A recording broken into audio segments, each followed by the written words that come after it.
All right, everybody. I am joined by the one and only Sean Harlow, aka Balso Harlow, Oregon State legend. Sean, my man, we appreciate you taking the time, hopping on, man. What is up? How you doing? I'm great, man. Just trying to adjust to this, interesting time. But Yeah, so is everybody. So, staying busy, staying in shape, and enjoying this little extra free time with the fam. But yeah, that's man. about it. So instead of jumping right into the football aspect, man, how's life, man? I know a lot of people haven't heard from you, I guess, in a long time. I obviously was able to come down to your wedding. That's some big news. Yep. Down, Yep. man. Obviously, congrats. How was that experience, man? I mean, how was it having all your friends, family, and then obviously marrying Right. your college sweetheart, man, Megan? Another beat. Another beat. Yeah, man. It's life's good, man. I can't complain. Like you said, got married. It was pretty close group of family and friends. It was a really special day. That bond from Oregon State. All my brothers there, literally and figuratively. It was awesome, and things got it off just in time before this whole coronavirus thing really shut everything down. Had to fly back from the honeymoon a day early, but it's still a great time. Yeah, I'm just blessed, man. Yeah. And where'd you go for your honeymoon? A little Bora Bora action. Man, Bora Bora. I was gonna say, maybe it's not appropriate to say now, but hey, man, I saw. Was it a video or a picture of you in a speedo, man? So that was kind of like all I needed. Foreign things, man. Well, hey, man, that's a nice life update, man. Obviously, we're all happy that you're doing good and everything like that. And so, like I said, I'm not gonna keep you too long here, man. I know you probably have a million other things to do. I don't want the wife to get mad at me for taking time, but. So let's talk about this, Sean. Obviously, you went to Oregon State. You had a big offer sheet. But Oregon State was the place that you chose. We could go back and talk, why you chose Oregon State, blah, blah, blah, blah, blah. But, we've done that plenty of times. And, you chose Oregon State because you felt like it was the right fit for you. So, I mean, what about Oregon State was maybe one of your favorite parts? I mean, was it the players? Was it the coaches? Was it just the environment? And we'll keep it real easy for you. Yeah, I think when you're considering a school, you gotta consider somewhere that you want to be at. If it's generic, but if you weren't playing football, would you want to be Yeah. here? And the answer was yes. I love that. I mean, the staff that I committed to, Coach Riley, Coach Cav. It was a great staff, great offensive lines. Throughout my 4 years there.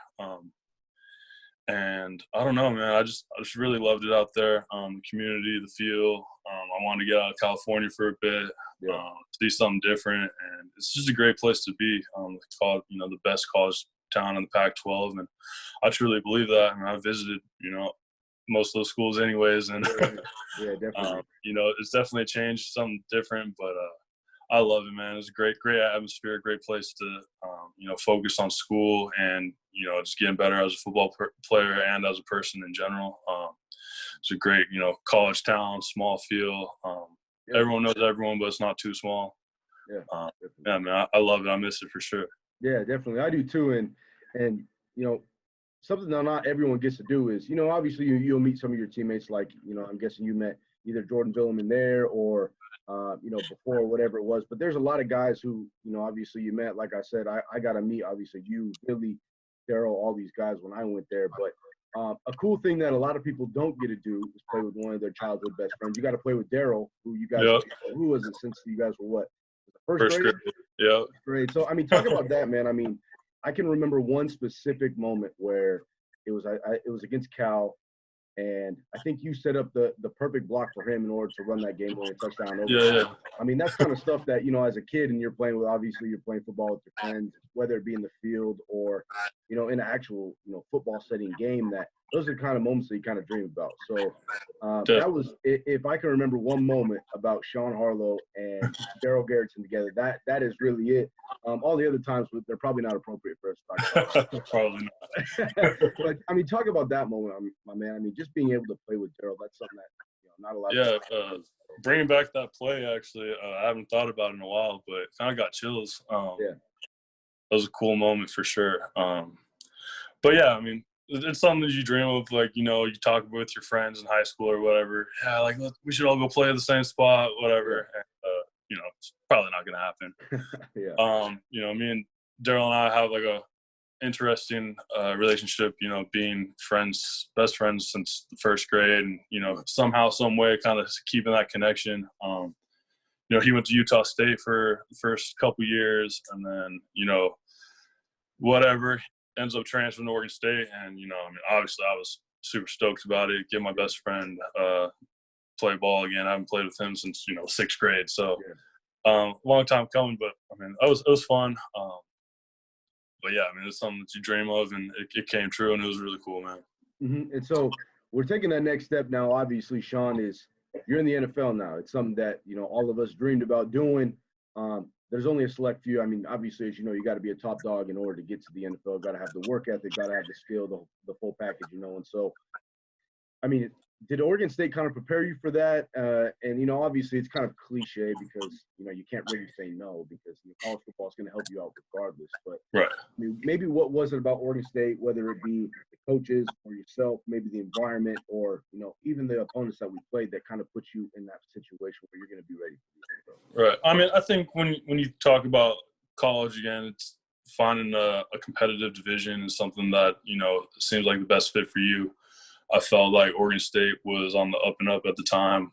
You know, things played out differently, but can't control that. But yeah, I mean, I think I definitely have some great coaches, great assistant coaches, and I mean, I had great teammates too, though.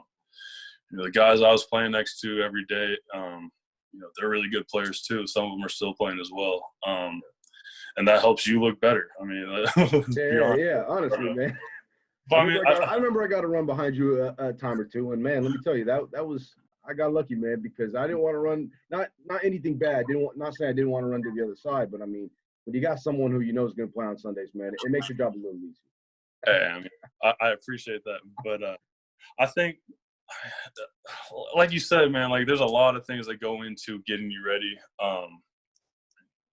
There's not just one thing. I think, you know, there's great talent, great coaching. Great teammates, and then it comes down to yourself and like how much do you want it? How much do you have up here to separate you from everybody else? And I think it's cliche again, but like, you know, if you're doing what everyone else is doing, you're doing the workouts with the team, sweet. What else are you doing? Like, there's got to be more. You're not, if you're just being like everyone else, you're gonna stay like everyone else. I think that's a lot of where I tried to separate myself in college, especially.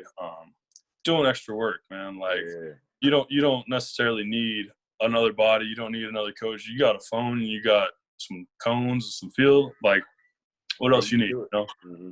So I think it's a combination of a lot of things. But Oregon State definitely has helped me, you know, get to where I am.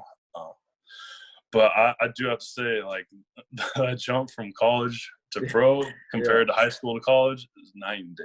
Yeah, and that's what I was going to ask you now, man, is that you're in the NFL now. Like I said, that's something we all dreamed about doing, and you got to live out that, you know, that dream, and now that's your reality. So when you're in that situation, you know, and say running out to your first NFL game. I mean, how surreal was that feeling? I mean, I couldn't even imagine. Yeah, I mean, like, it's just different, man. Like college is cool, like it's fun, you had a great time, but like you can feel that next step.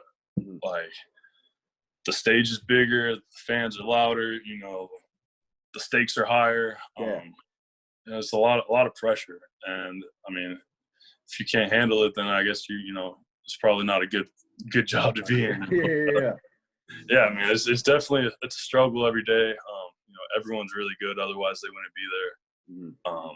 I think my dad had told me it best. He said, the best guy you play against in college would be like the worst guy in the league. Yeah. And I was like, all right. And he wasn't wrong. He wasn't wrong. Like these guys are legit, and you know, they're getting paid the big bucks for a reason. And it's just a blessing to even be there, still be in the league, you know, somehow, some way.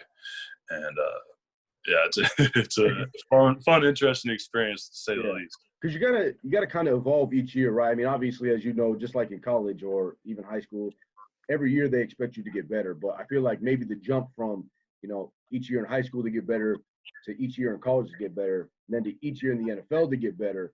I mean, I can only imagine that jump. But I mean, was there anybody that maybe you were starstruck to see? And maybe it's a, you know, who knows if that's a professional thing to ask? I don't really know. But, you know, when you're in that position and say, you know, here's a good example is when I went to and covered the Lakers game this year against the Blazers. I got to see LeBron James in person for the first time. Right.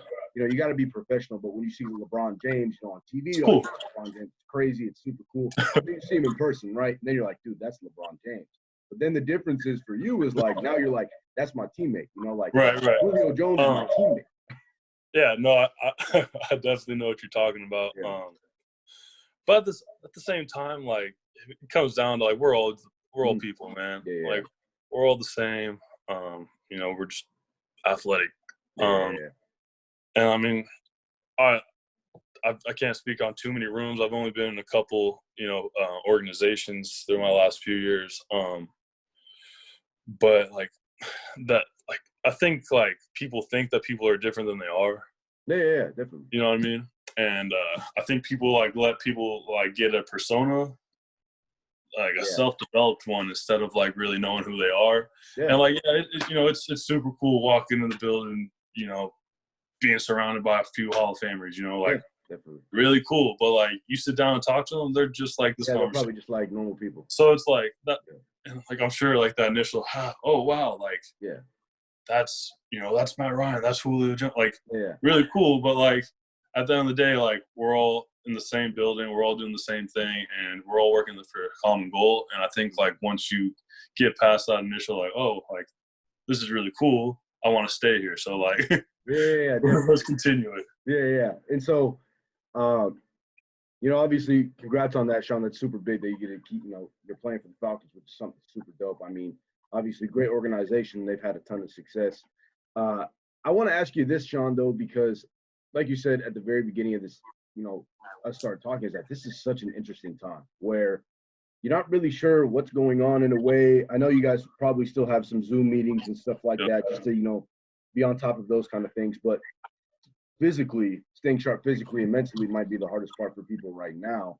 And, you know, obviously through social media, through texting and stuff like that, I've seen that. I mean, you and Megs, man, you guys work out like every day, every morning at your guys' home gym, man. I mean, how cool is that? I mean, I assume that she helps you, you know, stay motivated and stuff like that, but kind of talk about what she's done for you in order to keep you maybe mentally and physically sharp. It's a lot more than just this year, that's for sure. Yeah. In this time. And like hats off to any girlfriend, wife, whatever, who like is a part of like these sort of journeys, because it's not for everybody. She's been a rock for me. She's been awesome. Like it's hard. Like, you know, you graduate college. Hey, we're moving to Georgia. We don't know nobody. Okay. And then like, let's live there. You know, it's hard. And then on top of that, like I could get cut the next day and hey, you mind packing up that U-Haul while I'm in Indy and driving it over here and starting over? Like it's hard. So, I mean, like, I've been so impressed with how she's handled, you know, these last 3 years. I'm hoping it's getting easier, but you know, it's hard. And I mean, she's an athlete. She has that competitive mindset. She understands that, you know, I have to not be home all day and like I have to be, you know, working and I have to be doing this. And, you know, I had her throwing a ball at me the other day and I was working on my punch time. Like, you know, she's always been right there on my side and, you know, always helped me out big time for sure. Yeah. Dope. Well, hey, Sean, my man, that's all I got for you, bro. I really appreciate you taking some time, man. And obviously, happy for you and Megs. Happy that everything's going well. I'm sure all of us are excited for you. We can't wait to see what's next for you, my man. Appreciate you, brother. Go Beavs. Go Beavs.